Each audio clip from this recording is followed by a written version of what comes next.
Bienvenidas y bienvenidos a un nuevo episodio de La Vida que Habito. Soy Yaney Salgado, su anfitriona en este espacio. Esta cápsula forma parte de la serie Explorando el Yoga Iyengar. Hoy tengo el honor de presentarles a Uday Bhosale, un verdadero tesoro del yoga Iyengar. Uday ha dedicado su vida a la enseñanza del yoga, impartiendo clases en varios países alrededor del mundo. Su formación fue en el prestigioso Instituto de Yoga Iyengar en Pune, India, donde tuvo la oportunidad de aprender directamente de la familia Iyengar.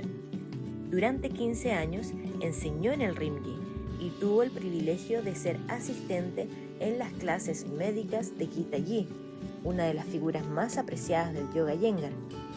Su vasta experiencia y profundo conocimiento lo convierten en un referente en la comunidad global de yoga.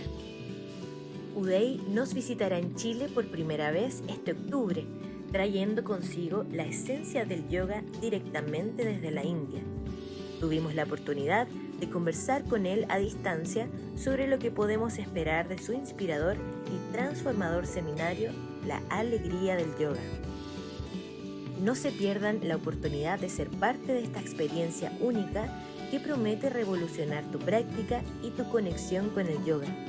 Es una ocasión imperdible para todos los apasionados del yoga en Chile y sus alrededores. Once again, Uday, thank you so much for being here. We are excited to explore the wonders of Iyengar Yoga with you. Thank you for having me, and thank you for the time. So let's get started. I would really like to know, what does joy in yoga practice mean to you? And how do you ensure your students experience that joy in their own practice? Okay. So joy, what is joy? As in, when do we feel joyous? It's often when we are involved into an activity, involved into a moment where we are engrossed in it and we are experiencing it. That's when the joy is often felt, right? Be it sunset, be it a musical performance. You enjoy it, you have that joy when you're completely immersed into it. It has that impression on you, and it generates that joy. So with a practice, that's what the practice should provide us, isn't it? Like, life has its own difficulties and problems. All of us do continue to face whatever we have to. And so coming to the yoga practice, we should be able to get ourselves ready to face what life has to offer. And it's in the joyous form that we can just learn to practice, understand ourselves better with what we are doing, what the scriptures are saying, and that can prepare us well. So the joy element, unless it is there, the fun, the joy with the practice, it becomes another task and another demanding thing where you're already perhaps you could have already enough on your plate, and then this feels like an additional burden or additional thing, a bitter thing, which need not be. Means yoga is, and particularly the way Guruji has put it, it's so relevant. It can be so relevant, helpful for our daily routine and the life that we can live. And it can start from the practice. We can start the learnings from what we do on the mat, and then take it further to our life situations there. So I feel it's important to have that joy, and wherever possible in the practice, we should be practicing with that light-hearted approach. So it's an important part in the practice. Like I try to make it a point that when students come to the class, they've come they've taken the effort to approach and to come. So it's important that they feel good with the practice and they go back. The change, the transformation that is possible within whatever time, an hour, few hours that we spend together, it has to be on the positive side, which is likely with having a positive experience, a joyous experience. So we try to aim to have a positive experience in the class like that. Amazing. Yes, that's very true. I mean, everything starts in the mat, and then you can go out and having learned from it. True. Yeah, it's the learnings on the mat, or it's not all about what you're doing on the mat. Of course, that is the setup we gather together. That is a setup in which we meet, perhaps. But then from there, the learnings are not just limited over there. From there, the subject teaches us so much about how we should be leading our life. And those lessons can be learned in a happy or a joyous environment. It doesn't need to be all tensed and serious. And of course, we don't undermine, or we don't try to make fun, or as in we just don't take it all lightly as well. But that doesn't mean it has to be like with all that seriousness, with a really serious and a tensed situation. It doesn't need to be. Yeah, totally agree. So your teaching style is known for its touch of humor. Can you share a funny anecdote from one of your classes? And how do you think humor helps students connect more deeply with their practice? Okay, as we were just talking about the joy, the fun and the humor, I think it's important because it keeps things light. And as I said, like when you don't know what your students have experienced throughout their day, or if it is the morning class, we don't know what all they have to do for the rest of the day. So when they're making that effort to come to your class, I always feel that it is a responsibility as a teacher, where if it's in the evening class, they have had a long day, I should get them whatever their experiences have been. So when they walk out of this class, they should feel positive, they should feel good about whatever they've done, and be prepared for their next day, or be prepared for what they're doing later on. So humor helps a lot in this situation, because it brings you, if you think of it, like when you laugh, when you're having some happy laughter, happy banter, you are in that present moment. You're not so much engrossed into the past.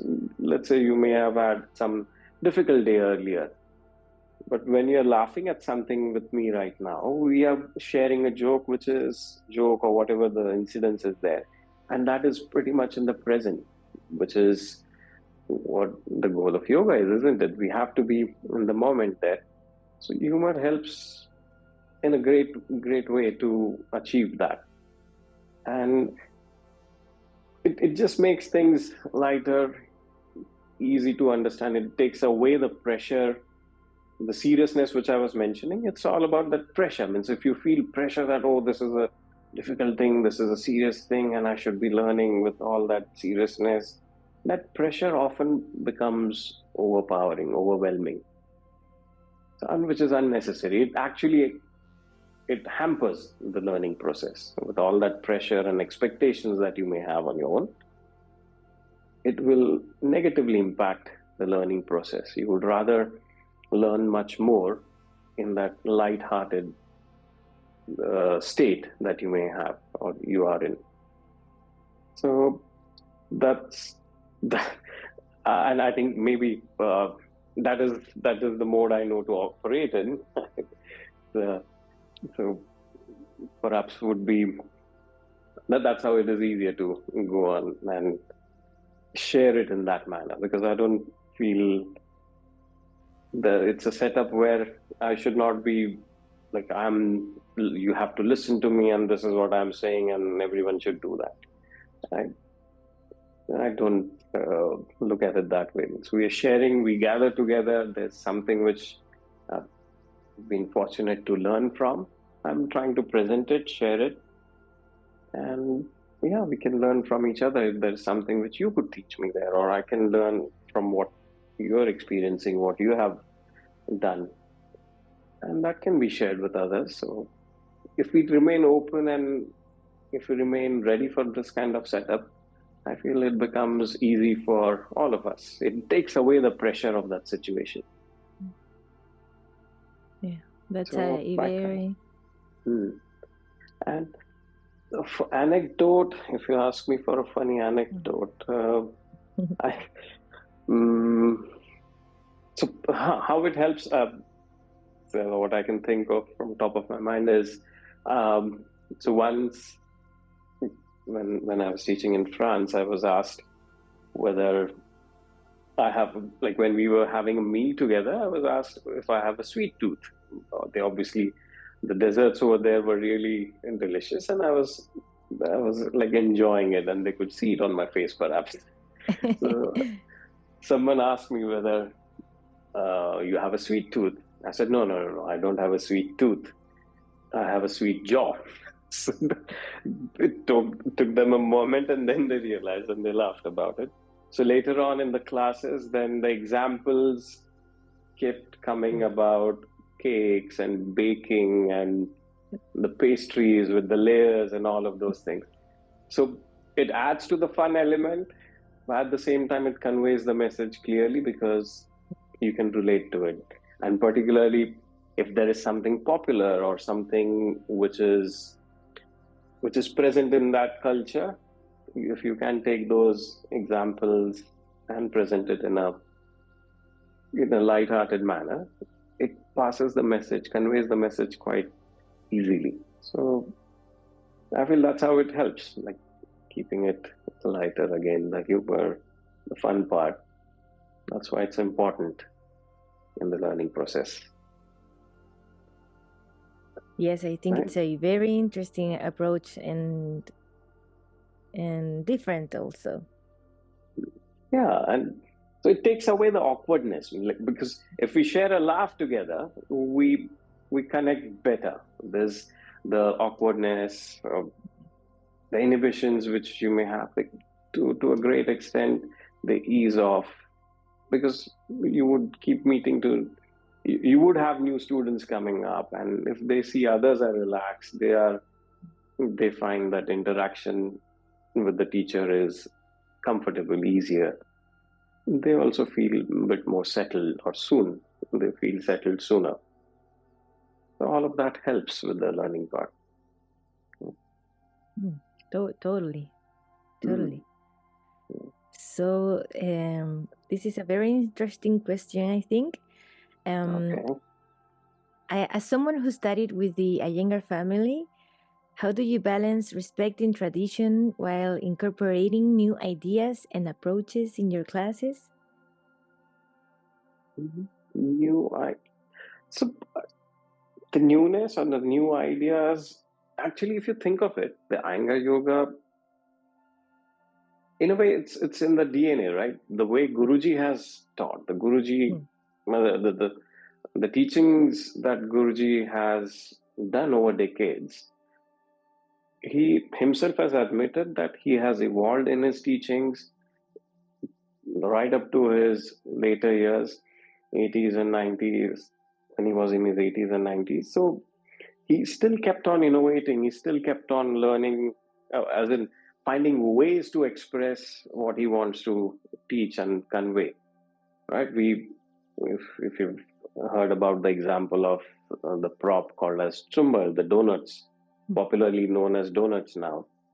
It was much later that he thought about it and came up with that idea, saying that, okay, all these years I've been teaching you to use a brick to sit on, but instead with the shape of the buttocks, this is much better. Abhi has also shared this example so many times, this story so many times. So that change or that evolvement, it's constantly there. So it's part of the Iyengar system, I feel, in a way. So I think there's nothing separate or nothing new or nothing you have to do differently. You have to, the system itself encourages us to keep updated about the newer updates or newer. It's interesting to find the correlation of what the new research says, or that's what I find fascinating. As the research keeps happening and we keep learning about new things which have been realized or which have been found out with proper scientific research, how they align with what the Guruji Gita Ji Prashant Ji have been saying or teaching in their classes. I find that quite interesting, and it's encouraging to notice this. I do keep a tab on some things like that, whatever is happening around, the analogies, the terms. It becomes important and relevant to a newer generation as well. If we can speak, if we can give examples which are relevant to them. So I think that's the only bit we have to just be aware of and be alert to just keep an eye on. Otherwise, the upbringing, the structure, the tradition that the system has, it's quite strong and profound, which has this capacity to adapt and change as in to appear relevant with the time, to appear relevant to whatever age group you're dealing with. So I think that's the beauty of Guruji's system there. Exactly. I think that's one of the wonders of Iyengar Yoga, that in spite of being a system, it's infinite. I mean, it can evolve. It's open. It's evolving. It's ready to means it's not rigid. It's not locked. Like, okay, that's it, and this is how it has to be. It's so bespoke. It's so individualistic. And that's why it can keep on evolving. Otherwise it would be so boring, isn't it? Like, how many times you're going to do the same thing in the same particular thing, in the same particular manner. So it's interesting to keep experiencing, and that's what he has been saying. That's what he has said, and even Geeta ji and Prashant ji and Sunita ji and other teachers also, as the senior teachers, as they have the teachings which come to them, their experiences, their learnings, it just adds on to the system. That's how it is more enriching. Yes, totally. It's not rigid. Yeah, and every teacher has so many different classes, but it's Iyengar Yoga. It's true. Amazing. Yeah, with all those differences, it still has that common thread, which is fascinating. Fascinating. Yeah. Yes, that's the word. Today you've taught in 17 different countries. How do you think different cultures have influenced your approach to yoga? And is there a particular country that has had a significant impact in your teaching? So 17, okay, I should count, maybe 17 countries sounds like a decent number. So I've been basically brought up in Pune. I've spent that much time over there, and after that, it's been almost 10 years now that we're based in UK. So I've spent a considerable time over here as well, and whether there's difference culturally, to some extent, I feel it's more or less same. Means the culture, there is subtle difference. Of course, culture, what we have in India, and particularly coming from the Pune Institute, the culture at the institute itself is again different, because students who come to that place, they came for this great teachers, for the great name that the institution has over there. So above and beyond the general Indian culture, the culture of the students which we have at the institute it is quite different. The way we started, as in the teachers who learned over there, and then eventually we were asked to teach over there as well. Our setup, the platform was different. And when I came over here, I had to start a class from the scratch. I had to set up. So I had to first of all find connections with the local teachers, seek their help to find the place to teach, opportunities to teach. Once I got that, I had to present, I had to introduce myself, I had to introduce the subject. People didn't know what Iyengar Yoga is, so I have to explain to them. As compared to when people come to the institute, they already know the place, they already knew these teachers, and they came for that name, for that tradition which the place had in Pune. Whereas over here, it was completely different, completely new. So I had to take that into consideration. I had to take that. I feel that was a good learning lesson for me to be more compassionate, considerate to the students who are walking into the classes, so that you're presenting them, you're encouraging them, helping them to realize how the system is different or how the system is beneficial for them. So that created impact, or that actually, I feel, to some extent, this was a different learning as well for me after I came here.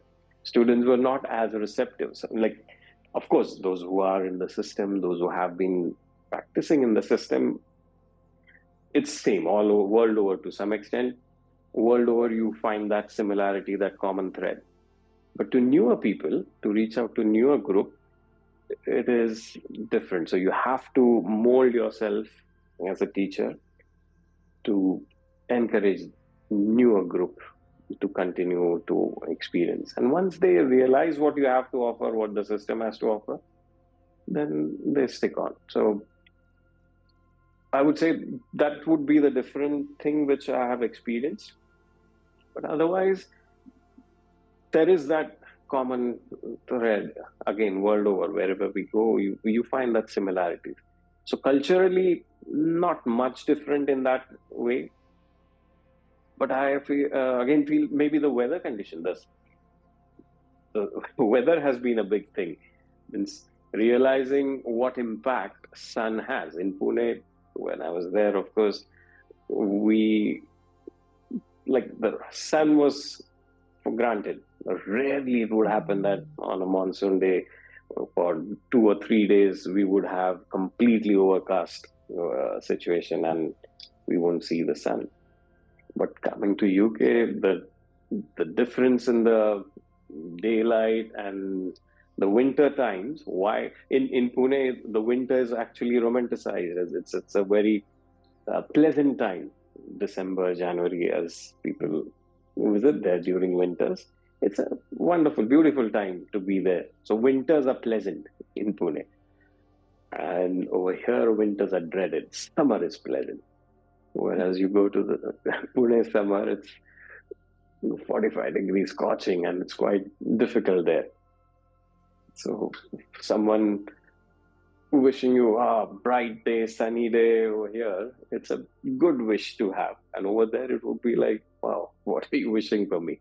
People often say that, as kids, we used to like jokingly say that I'm going to build your house in sun. As in, it's kind of punishment. So that, I think, is a difference in some ways. So adapting to the change in the weather, the winter mornings where it's cold, everything is freezing. How do you get yourself ready to be on the mat and practice? Whereas Pune doesn't go that cold. So these were the differences, I feel. More than the culture, this was quite evident. Yeah, I imagine. Very different weather there. True. So I was going to say, like, over here, I realized how much impact weather can have on your mind, or how much the weather can influence, how much of an influencing factor it is. It makes it makes makes you more understanding, I think, how students would, if you are experiencing this kind of inertia and heaviness, and obviously someone who is recently joined, or someone who is not that much into the practice, or perhaps doing it as one of the activities they want to bring about in their routine, so they will obviously struggle a bit more, or their struggle could help them to just overlook it and pick on something which they want to, means procrastinate and go on with something else instead, continue with the day. So you get that feel, you get that understanding, and you can accordingly like have that consideration in your teaching as well. Yes. So Uday, before a significant class or seminar, do you have any personal rituals or specific techniques that you use to prepare your body and mind? Yeah, significant. I feel, means I do a few things before every class, and as in even the regular classes which I teach, generally means taking care of when you eat and drink water, and so all of those things you do take care as teachers, like as practitioners, everyone would be doing that. A bit of chanting, saying prayers. So that happens even with the regular classes. But for, let's say, for workshops or for longer duration classes or classes somewhere else, I generally prefer to discuss with the teacher who is inviting or arranging it. I prefer to discuss and understand what the situation, what the experience level of the students is over there. So based on that, we can discuss about what you would like me to teach, or would you like me to address any particular thing, any particular doubt. At times students come up with their own doubts, list of doubts, and then it becomes much more relevant if we can work on that together. So I try to make an effort at least to ask and find out what could be an appropriate thing to practice and do with the students there. So apart from that, it's regular. It's nothing different as a ritual means. So definitely, like, prepare yourself to go on for whatever number of hours that we are practicing. So accordingly, plan the day. Have a broad plan of what you want to do, and then as again we start rolling it, it takes its course eventually. Yes. So, as a teacher of teachers, what do you believe is the most important? What do you think is the most important quality that yoga instructors should continuously develop to keep their practice and teaching vibrant and effective? Okay. Well, as a teacher in general, and yes, there are a few teachers who practice along as well. So, but I would share, as colleagues, I would like to share and say that it's important to, as we spoke in the beginning, it's important to make sure that students feel welcome to your class. Means the subject can be presented in a very dry and demanding manner, which is unnecessary. Like, as in, it doesn't need to be that way. You can have it in a much more palatable manner, involving, interesting manner, welcoming manner, and you can still convey the same subject, its depth, its importance, and becomes much more welcoming and encouraging. Because in today's day and age, we have so much negative happening around, going around with the news and the social media. We are constantly bombarded with so many things. There are so many demanding situations on your time. So making an effort out of all of this and coming to the class. When students come to your class, I feel it becomes our responsibility as teachers to help them deal with that situation. So within that hour, get them to work, get them to practice, and feel that positivity within, which helps them to tackle with the rest of the day. So make it I feel that's an important aspect, important point as teachers we should remember. Whether you push them to their best abilities or not, it doesn't matter as much. Means if I'm just pushing you to the best ability there and making you go out feeling miserable about it, but yes, you've achieved something, but I've said and made it miserable that hour-long session over there, I would rather go the other way. Means, of course, I'm not going to just go on pampering. Being compassionate doesn't mean just sit and pamper and just say kind words to you and keep praising anything that you're doing. It is important. If you're sitting in a lazy manner, it is not good for your spine, not good for your back. So it's not going to be compassionate to let you continue to do that.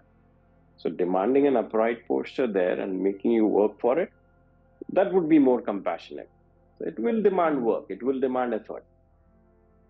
So not to misinterpret the compassion part by just thinking of saying sweet, no, that would be sweet talk. It's not sweet talk that you are expected to do. But then definitely there should be a positive approach. It has to be conveyed positively. It has to be demanded, or the work has to be demanded in a positive manner, encouraging manner. So as teachers, I feel we have to, of course, our own practice and experience is important, as Guruji and the Iyengar family has always insisted. Continuing your own practice is important. And thereafter, dealing with students, we have to have this awareness, we have to have this understanding that students should feel safe in your class. Students should feel welcomed in your class.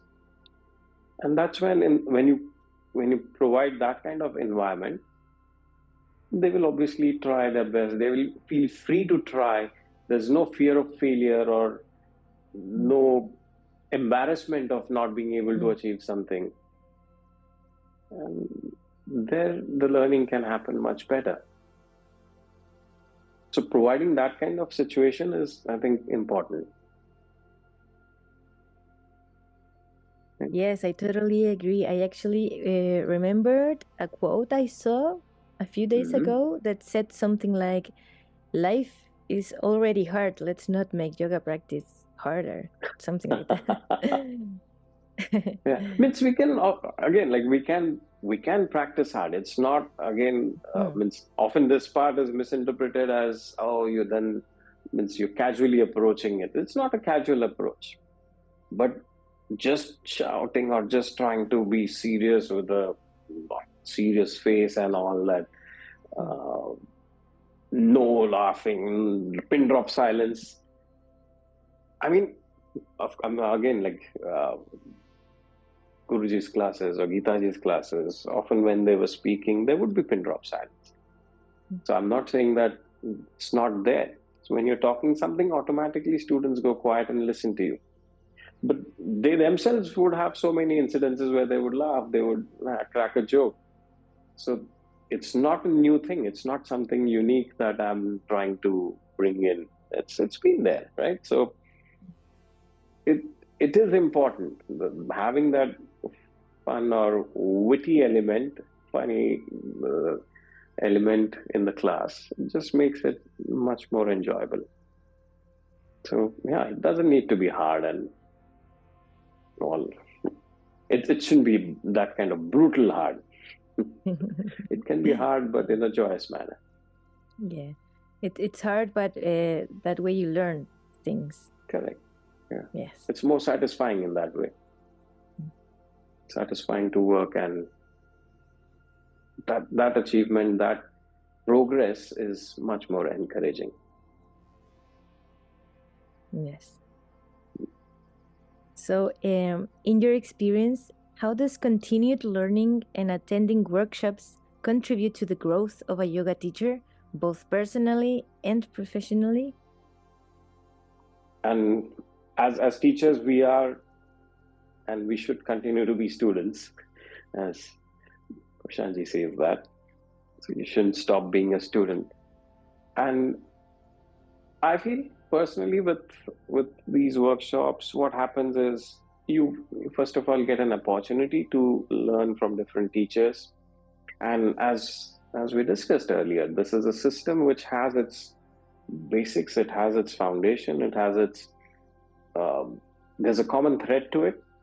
But then all the teachers, with their experiences, with their learning, with their years of experience, they will present the same thing with their approach, or they will have a unique approach which can be interesting as teachers to observe, to witness. And you can obviously learn and get inspired from different ways in which the same topic is taught. There are things which you can learn, which perhaps you realize that, okay, I would do it differently, or I can do it this way. So it becomes much more interesting and a learning experience, even though you may have practiced for years, but different teachers, different their own individual method or approach of conveying the topic, same topic, it can teach us quite a bit. So I feel, yeah, in that sense, it is important. It's important learning experience there. There can be something which can add to or contribute to our practice. You can definitely collect something like that. At least, like, if you can collect or you can pick up something which you would like to do, and you can again collect something which you would like to do differently. Well, it's fine. I think that is a learning experience, I feel. Yes, it's like open-minded. You learn different perspectives. True.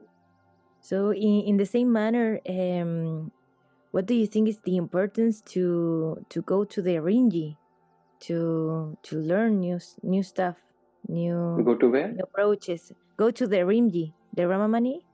Oh, the institute in Pune, Rimi. Yeah. Okay. Yeah. Mm-hmm. So there, I feel multiple reasons to get there. It's the birthplace of Iyengar Yoga, you can say like that. That's the place where Guruji, Gitaji, Prashantji continue to teach, and all the teachers who have been there, they have been like almost every day. They visit the place, practice happens over there, teaching takes place over there. So that place itself is something to be experienced. The way it functions, it's important, or it's an experience to witness all of that happening over there.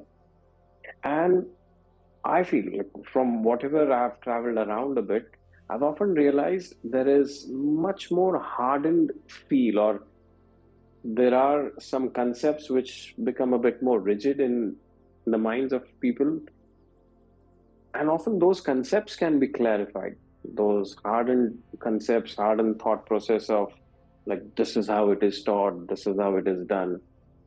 And you will realize how things are so much evolving, or it's not rigid. You would definitely witness that change once you spend some time at the Pune Institute there at Rimi. The teachings, the classes which are conducted, different teachers, the classes you get to attend, you will start noticing how different it is over there in terms of freedom, in terms of it's still the same subject, it still has that same discipline, but it's not having that rigidity, I feel can be dealt with by visiting there. right? Yes, it's a constant evolution, and it's important, I think, to learn from it. Yeah, definitely. And it gives you that confidence about trying something, like feeling free to practice, trying something in your practice, and feeling free to have those directions in your practice and your teach. So it gives you that confidence when you learn, when you see that happening at the Mother Institute. You don't feel scared and worried about, oh, is this the rule, or is this the way it is said or not. You will have that experience, which will give you a lot of confidence. As student, confidence in your practice, you can see how the practice sessions happen there. It is much more encouraging to witness all of that. And as teachers, in your teachings, you will feel much more confident. Yes. Yeah. So, about the seminar, what can participants expect from your upcoming seminar, The Joy of Yoga? Can you give us a glimpse into the themes and experiences that you'll be sharing during the event? Well, so joy, basically, I'm looking forward to visit all these places. It will be my first time I'll be visiting and teaching there. So I'm looking forward to meeting you all and being there. And yes, it's the main thing which we should have is enjoy that practice together, enjoy the time that we will be spending together. And we will have fun with practice. Whether there is something which you would like to focus on or work on, you can convey, you can let us know, and we can try and focus on that in those days that we spend together.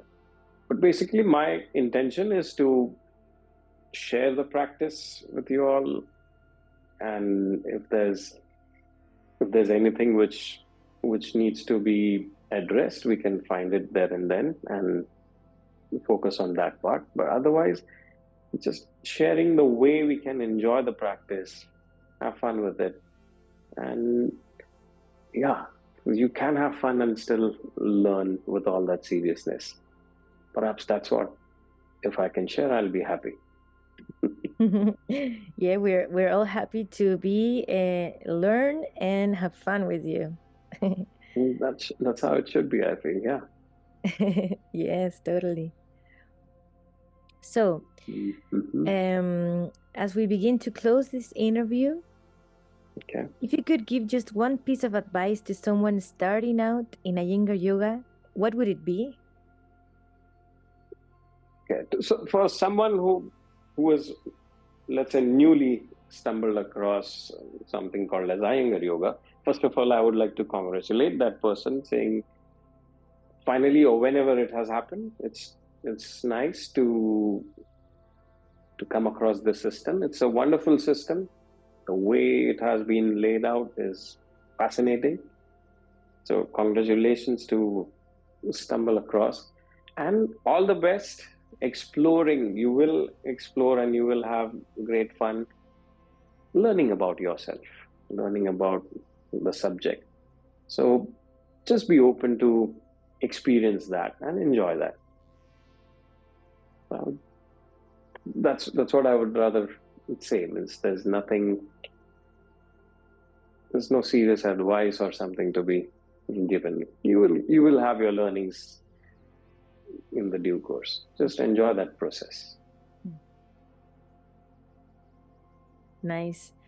Uday, thank you so much again for taking the time to be here. We are looking forward to see you in October. Pleasure is mine, and yes, I'm eagerly looking forward to being there. Nice. Hemos llegado al final de esta cápsula especial de la vida que habito. Quiero agradecer profundamente a Uday por su tiempo y excelente disposición para compartir su experiencia. También un agradecimiento especial a quienes me acompañan. Su apoyo y entusiasmo motivan a seguir compartiendo estas inspiradoras conversaciones. Les recuerdo que Uday estará en Chile el 11, 12 y 13 de octubre para el seminario La Alegría del Yoga. Hasta entonces, gracias por estar aquí y nos vemos en el próximo episodio de La Vida que Habito.